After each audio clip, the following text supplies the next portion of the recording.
হিন্দু চালক প্রশ্ন করছে, হুজুর মৌলভী সাহেব আমার একটা প্রশ্ন আছে, হঠাৎ আমার ভেতরে খটকাটা আসলো, আপনার থেকে একটু ক্লিয়ার হয়ে নেই। সেটা হলো গড যাকে আপনারা আল্লাহ বলেন, আমরা ভগবান বলি, সেই গড মুসলমান না হিন্দু? কাজী সানাউল্লাহ বাণীপতি রহমতুল্লাহ আলাইহি, তার কানে যখন সংবাদ পৌঁছলো যে আপনার উস্তাদ মৃত্যুবরণ করেছেন, তিনি আর দুনিয়াতে নাই, তিনি ইন্না লিল্লাহি ওয়া ইন্না ইলাইহি রাজিউন পাঠ করলেন।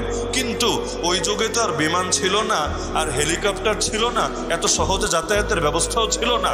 তো এখন উস্তাদের মৃত্যু সংবাদ পৌঁছলেও যেতে যেতে অনেক দেরি হবে, তাতে কি তিনি হিম্মত করলেন, ঠিক আছে আমি অন্য কিছু পারি না পারি তার খানদানকে গিয়ে একটু সান্ত্বনা তো দিতে পারবো। আল্লাহ নবী হাদিসের মধ্যে জানিয়েছেন, সেই হাদিস, মান আজ্জা মুসাবান ফালাহু মিসলু আজরি ফাইলিহি। আরে যেই ব্যক্তি কোনো একজন বিপদগ্রস্ত ব্যক্তিকে, মুসিবতে পতিত ব্যক্তিকে সান্ত্বনা দেবে, আরে ওই লোক মুসিবতে পড়ে যে সওয়াব পেয়েছে, এই লোক সান্ত্বনা দিয়ে সমান সওয়াব পেয়ে যাবে। মুসিবতে সান্ত্বনা দেওয়া এটা যেন তেন আমল না। যদি কিছু করতে পারেন বা না পারেন, অন্তত মুখ দিয়ে 2-4টা বাক্য বলে অন্তত সান্ত্বনা দেবেন, আল্লাহ তাআলা তার এই মুসিবতের সমপরিমাণ সওয়াব আপনার দিয়ে দেবেন। তো তিনি এখন উস্তাদের বাড়ির দিকে যাচ্ছেন, তো যাবেন কিভাবে? গরুর গাড়ি ঠিক করলেন। গরুর গাড়ি তো দেখার কথা আপনারাও। গরুর গাড়ি ঠিক করলেন, কিন্তু গাড়িটা যে চালাবে চালক সে হলো হিন্দু। তো এখন হুজুর যাত্রা শুরু করেছেন, চালকও চালিয়ে নিয়ে যাচ্ছে। মাঝখানে হঠাৎ গরুর হিন্দু চালক প্রশ্ন করছে, হুজুর মৌলভী সাহেব আমার একটা প্রশ্ন আছে, হঠাৎ আমার ভেতরে খটকাটা আসলো, আপনার থেকে একটু ক্লিয়ার হয়ে নেই। সেটা হলো গড যাকে আপনারা আল্লাহ বলেন, আমরা ভগবান বলি, সেই গড মুসলমান না হিন্দু? অদ্ভুত প্রশ্ন। তো সাধারণ মানুষের বুঝ যেমন, তার প্রশ্নও হবে তেমন।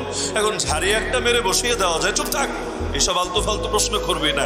কিন্তু এই ঝাড়ি মারলে তো আর তার ভেতরে সংশয় সন্দেহ যাবে না। যে যেভাবে বোঝে তাকে তো সেভাবে বোঝাতে হয়। তিনি কৌশল করলেন, আরে আমি তো এক নাখান্দা বান্দা, এক ছোট আদনা তালিবুল ইলম, এক কাজ করো, প্রশ্নটা তুমি করেছো ঠিক আছে, তবে জবাবটা আমি দেব না। জবাবটা আমার উস্তাদ থাকলে উস্তাদের থেকে আদায় করতাম। আজকে উস্তাদ নাই, তাতে কি? তার বংশের এক চিরাগ প্রজ্বলিত আছে, যার নাম শাহ আব্দুল আজিজ মুহাদ্দিস দেহলভী রহমাতুল্লাহ আলাইহি। আমি তোমাকে উস্তাদের সেই পুত্রের কাছে, সেই জানেশিনের কাছে নিয়ে যাব। আমি আশা করি সেই তোমাকে সবচাইতে পারফেক্ট জবাব দিয়ে দিবে। তো শাগরেদের জবাবের চাইতে তার জবাবটাই তোমার জন্য বেশি ভালো হবে।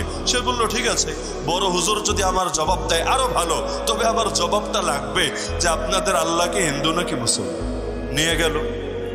যাওয়ার পর সান্ত্বনা জানানো শেষ, শোকবার্তা প্রকাশ করা শেষ। অবশেষে এসে তাকে ডেকে হাজির করলো যে তুমি হুজুরে কি না প্রশ্ন করবা, করো দেখি। প্রশ্ন একটা করে দিল, আমাকে আপনাকে প্রশ্ন করলে জবাব দেওয়া দূরের কথা, আগে নন স্টপ কতক্ষণ পিটায় নিত। বেটা তোর প্রশ্নের জবাব পরে, বেয়াদবের বেয়াদব, তুই কারে নিয়ে তুই প্রশ্ন তুলেছিস, আগে মাইর খা, তারপর তোর সঙ্গে কথা হবে। শাহ আব্দুল আজিজ মুহাদ্দিস দেহলভী রহমাতুল্লাহ আলাইহি কোনো কঠোরতা না দেখিয়ে এক বাক্যে তিনি বলে ফেললেন, অবশ্যই আল্লাহ মুসলমান। সে বলল, বুঝেছি, আপনারা মুসলমান তো এজন্য নিজেদের দিকে টানছেন, দাবি যে করলেন যুক্তি কি, প্রমাণ কি? তিনি বললেন, হ্যাঁ যুক্তি আছে। একটাবার চিন্তা করো, গরু তোমাদের দেবতা না? হ্যাঁ দেবতা তো, আমরা তো দেবতা মানি, মানে তো গরুর মুতো খায় কি মহব্বতের সাথে, দেখেন না গরুর গোবর গায়ে মাখায়, আহ কি মহব্বতের সাথে।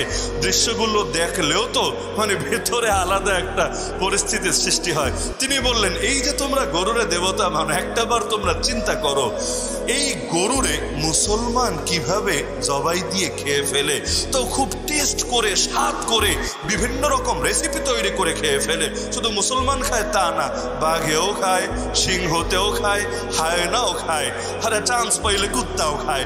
গরু একটা যদি মরে পড়ে থাকে, কুত্তা এসে খাবে না? তো একটাবার চিন্তা করো, যদি আল্লাহ হিন্দু হতো, তোমাদের ধর্মের লোক হতো, তাহলে অন্তত দেবতারে এতটা লাঞ্ছিত করতো না। কুত্তাও এসে তারে খাবে, বাঘেও খাবে, সিংহতেও খাবে, হায়নাও খাবে, আর মুসলমান তো সেই টেস্ট নিয়ে খাবে। এতটা লাঞ্ছিত আল্লাহ করতেন না। এর মানে বোঝা গেল আল্লাহ তোমাদের পক্ষের না, আল্লাহ মুসলমান। এজন্যই আল্লাহ গরু জবাইয়ের আদেশ দিয়েছেন। কোরবানি 6টা পশুর অন্যতম পশু গরু ঘোষণা করেছেন। আল্লাহ নবী নিজেও গরু কোরবানি দিয়েছেন। আল্লাহ নবী সারা জীবন খালি উট কোরবানি দেন নাই, গরুও কোরবানি দিয়েছেন, সেই হাদিসের মধ্যে আছে। তো এই বাক্য শুনে সে সাধারণ মানুষ, তো তাকে 10টা আয়াত বললেও এটা কাজ হতো না, 20টা হাদিস দিলেও সে মানতো না, অন্য ধর্মের লোক, তো তার কাছে আয়াতে কি আর হাদিসে কি। এই যুক্তি শুনে তৎক্ষণাৎ সে বলে উঠলো, হুজুর আপনি সাক্ষী থাকেন, আল্লাহ যদি মুসলমান হয় আমি আর হিন্দু থাকবো কোন দুঃখে, জলদি কালেমা পড়েন, আমিও মুসলমান হয়ে যাব।